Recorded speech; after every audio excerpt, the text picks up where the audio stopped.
अब बढ़ते हैं जी आगे। बात कांग्रेस की भी करते हैं। कांग्रेस की बात इसलिए बड़ी इंपॉर्टेंट है, जम्मू कश्मीर के अंदर इंतखाबात है और इंतखाबी दंगल कर जो तैयारियां चल रही हैं, जिस तरीके से सूरत हाल उभर कर सामने आ रही है, उस बीच तमाम पार्टियां लंगड़ लंगूट कस चुकी हैं। लेकिन कांग्रेस के हवाले से और कांग्रेस के खीमे से यह खबर है कि जनाब यहां पर कैसे हिकमत अमली बनाया जाए, किसको आगे रखकर बढ़ा जाए और किस तरीके से तमाम ऐसे सेगमेंट्स में चुनाव लड़ा जाए, अभी तक भी हिकमत अमली नहीं बन पाई है, क्योंकि ग्रॉस रूट लेवल वर्कर्स और टॉप लेवल के जो डिसीजन मेकर्स हैं उनमें कमी देखी जा रही है। बिल्कुल, रियासती सतह पर तैयारियां चल रही हैं। इलेक्शन कमीशन भी अपनी जगह आज और कल का दिन काफ़ी अहमियत का हामिल, जहां पर आज स्टेटस रिपोर्ट दिल्ली चली जाएगी, वहीं पर कल तमाम डिस्ट्रिक्ट इलेक्शन ऑफिसर्स के साथ meeting election commission of India की होनी है। लेकिन दूसरी जानिब सियासी जमातें जो जिन्हें ग्राउंड पर इस वक्त काम करना है, और अगर वक्त इंतखाबात हो जाते हैं, जो तय डेडलाइन है सुप्रीम कोर्ट के हुक्म के मुताबिक, तो फिर सिर्फ 2 महीने का वक्त बचा है। मुख्तलिफ सियासी जमातें जिनको पार्टी काडर को इस वक्त मुख्तलिफ इलाकों के अंदर मजबूती की तो बातें होती रहती हैं, लेकिन एक्टिव करना है। लेकिन कांग्रेस के लिए इस वक्त कई तरह के चैलेंजेस और इतलात ये हैं कि कांग्रेस पार्टी का रोड मैप ही पूरी तरीके से तैयार नहीं है।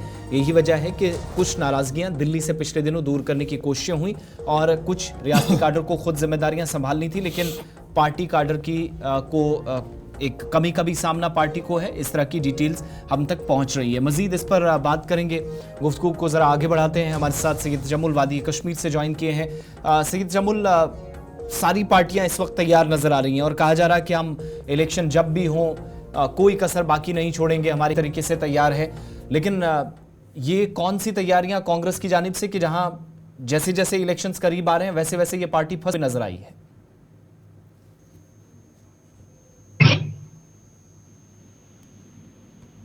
सैयद जमुल, आप मुझे सुन पा रहे हैं? जी जी।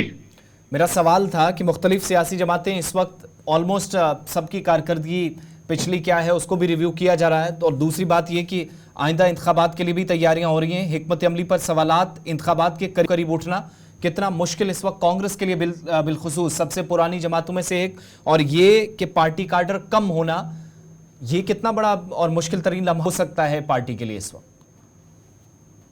देखिए आसिफ, कांग्रेस पार्टी जम्मू कश्मीर में हमेशा इलेक्शन जब लड़ी है तो बी टीम के तौर पर लड़ी है। कभी कांग्रेस से उम्मीद है नेशनल कॉन्फ्रेंस से रही है, कभी पीडीपी से रही है कि किसी भी तरह से कैबिनेट में आप दाखिला हासिल करें।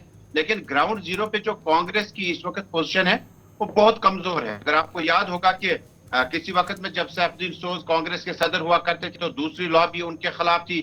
वकार रसूल बानहाली का नाम जब तजवीज किया गया, काफी मैराथन हुआ, दिल्ली जा जाकर वहां उन्हें समझाने की कोशिश की कि आप इस पे दोबारा नजरसानी करें, सोच विचार करें। तारिक हमीद करा के फिर एंट्री के बाद कांग्रेस वर्किंग कमेटी का मेंबर बनना, फिर सदर न बनना, या कांग्रेस के जीए मीर की तरफ से खामोशी, ये सारी चीजें हैं जो कांग्रेस को कहीं का छोड़ रही है।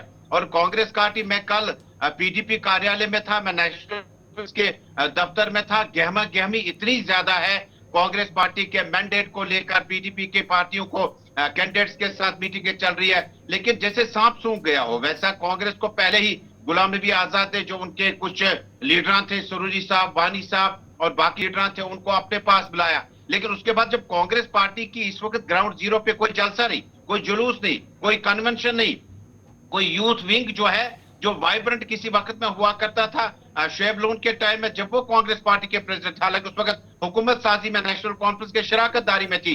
लेकिन कांग्रेस पार्टी का जमीनी सतह पर अर्बन रूरल में अगर आप देखेंगे, बीते इंतखाबात में इनके पास 3 सीटें लेह लद्दाख कारगिल की जोड़कर 3 सीटों में से अब 9 सीटें जो बची हैं वो जम्मू प्रोविंस और कश्मीर प्रोविंस की है। और आइंदा हिकमत अमली के लिए अभी कांग्रेस के पास आगे कुआं पीछे खाई के मसदाक, जो कांग्रेस पार्टी इस वक्त वाइब्रेंट रोल के तौर पर होना चाहता, सबसे बड़ी पुरानी पार्टी जम्मू कश्मीर की मरकज में जिस अंदाज से नई दिल्ली और बाकी स्टेट्स में कांग्रेस कमबैक कर रही है, लेकिन कश्मीर में जम्मू प्रोविंस में कांग्रेस पार्टी दिन ब दिन कमजोर होती जा रही है। अच्छा, ये बड़ा इंपॉर्टेंट है। जब हम लोकसभा के इलेक्शंस को देखते हैं as compared to previous 3 elections, वो बैक टू बैक हारे हैं, लेकिन वोट शेयर उनका बड़ा है। वोट शेयर बढ़ने के बाद भी जो ग्राउंड हलचल होनी चाहिए थी, जो जिस तरीके से वो एडमिन को ग्रिल करना था, लोग मुद्दे उठाने थे, न वो जम्मू में दिख रहा है न कश्मीर में दिख रहा है। क्या ये माने कि क्राइसिस मैनेजमेंट में अभी कांग्रेस है, जिस वजह से